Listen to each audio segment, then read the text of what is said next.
Rebonjour, chers frères et sœurs. La lumière a illuminé un autre livre. Voici, un journal.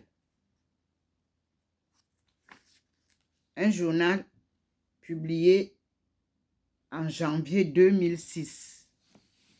Je venais d'arriver en France en 2005. Et j'avais déjà mon mentor, le professeur Laburte, qui m'a guidé dans tout quel genre de journal je peux lire, les livres que je peux lire. Alors, surtout, comme je suis de l'économie, il fallait chercher toujours les articles concernant l'économie. Alors, j'ai trouvé ce journal, numéro 220 de janvier 2006. Il coûtait 3 euros.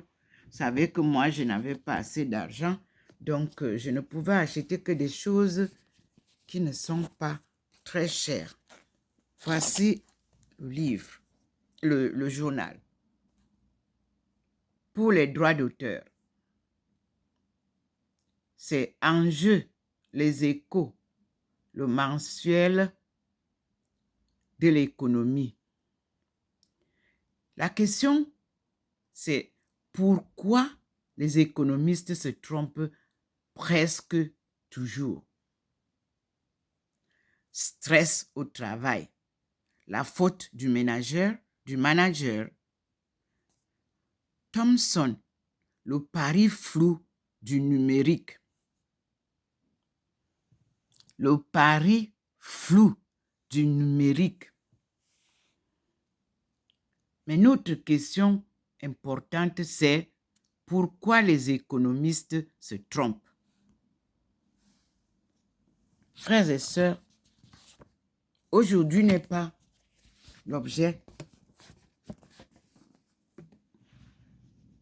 de cette analyse, mais le Seigneur attire l'attention du monde décideur. Et ici, nous avons à la page 13, il faut que je me rassure. L'actualité en perspective. Oui, c'est la page 13 qui nous dit Finance. Ben Bernanke pourrait être plus souple que son prédécesseur à la Fed, FED. Il nous dit les incertitudes de l'après-Greenspan. Un des postes parmi les plus puissants de la planète finance va changer de titulaire. Le 1er février, Ben Bernanke succédera à Alan Greenspan pour présider aux destinées de la Federal Reserve américaine. L'homme est connu des Fed Watchers.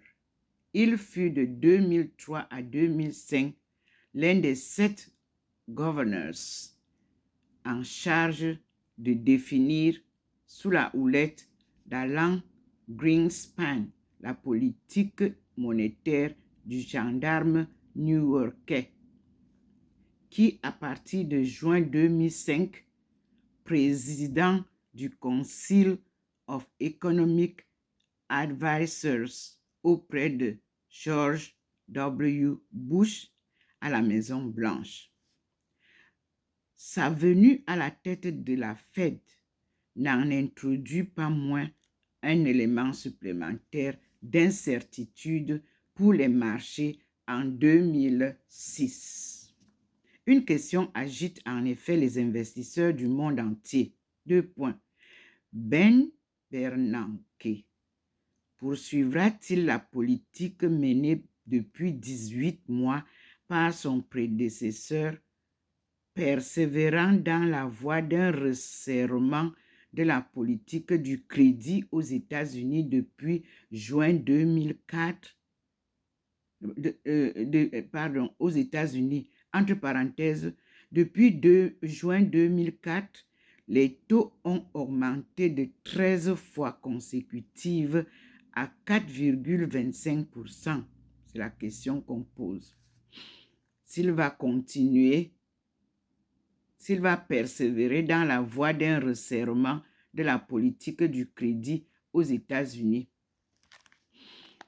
Les exégètes de la pensée du nouveau gouverneur soulignent que Ben Bernanke, spécialiste de la crise de 29, c'est-à-dire l'année 1929, qu'il a analysé dans un ouvrage qui fait référence. Il nous dit, la référence est Essai on the Great Depression, Princeton University Press, 2000, year 2000. C'est la référence.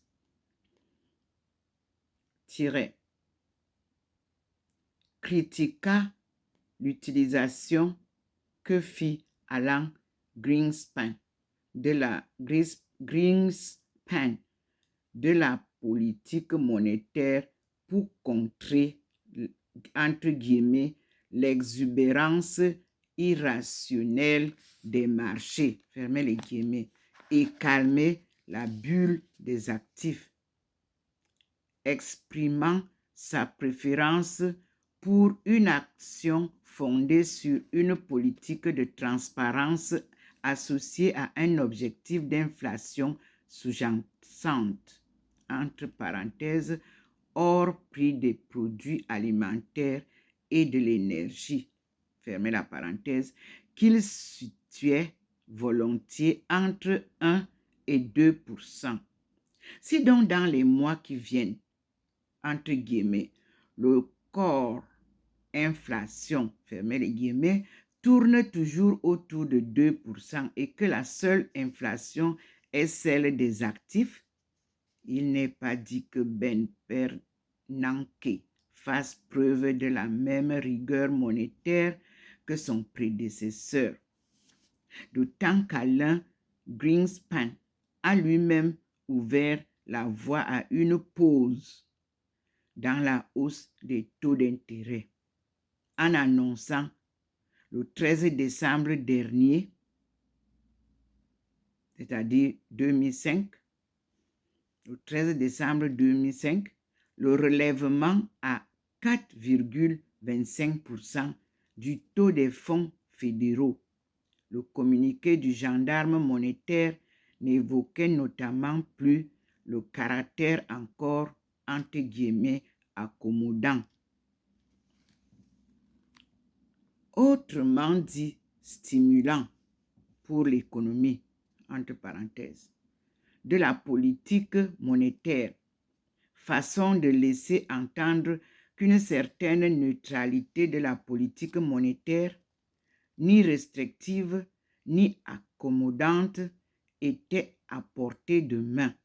La plupart des experts anticipent toutefois une dernière augmentation à 4,50% du taux de Fed Funds à la prochaine réunion du 31 janvier 2006.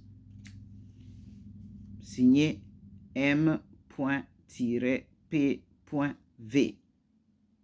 Nous sommes à l'actualité en perspective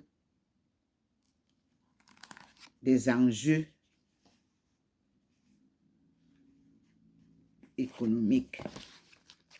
Alors, le social est aussi touché. À la même page, je cite, « Le gouvernement relance les incitations financières pour les chômeurs et les RMistes. » Et en grand, le titre est « À quand l'attribution d'aides selon les revenus ?» Comment faire pour convaincre les RMistes qu'il est entre guillemets rentable pour eux de reprendre un emploi? Le gouvernement Villepin s'attaque à son tour à la question.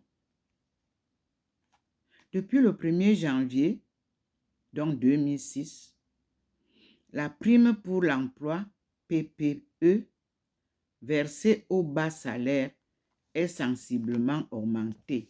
Elle est aussi désormais versée chaque mois et non plus une fois l'an.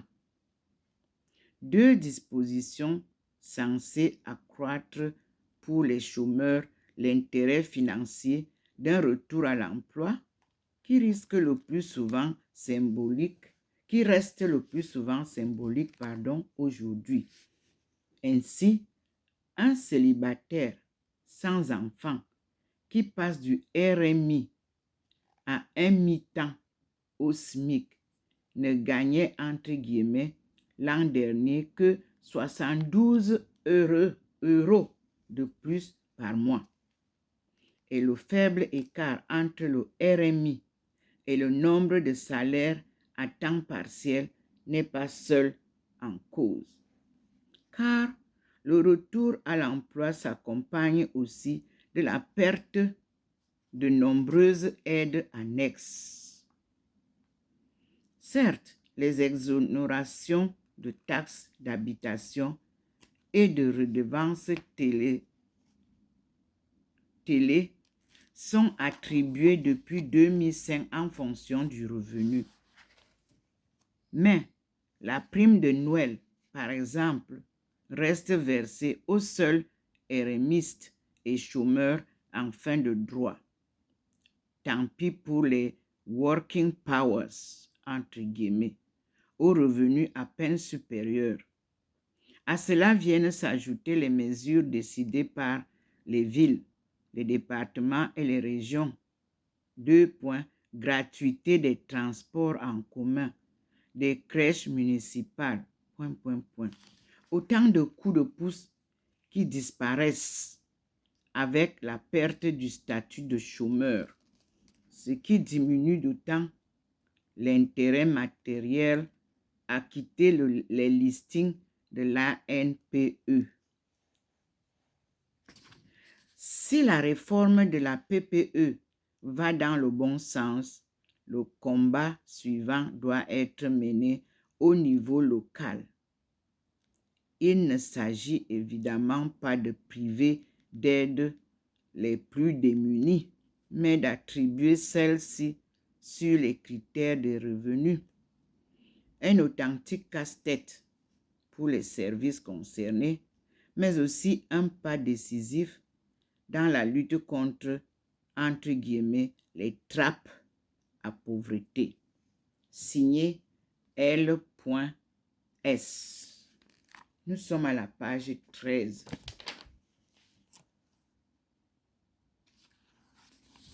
De d'autres journaux, Enjeux, les Échos, le mensuel de l'économie. Merci Seigneur pour ce rappel. Et nous nous arrêtons là et nous passons à la suite de notre lecture comme Dieu nous l'a choisi. Jésus en son temps. À tout à l'heure, mes frères et sœurs. Nous sommes bien sûr le 25 janvier 2024. Merci pour votre attention et votre participation à cette œuvre d'une mission sacrée, d'un appel divin à Dr Ndomo Melingi Thérèse. À tout à l'heure, mes frères et sœurs.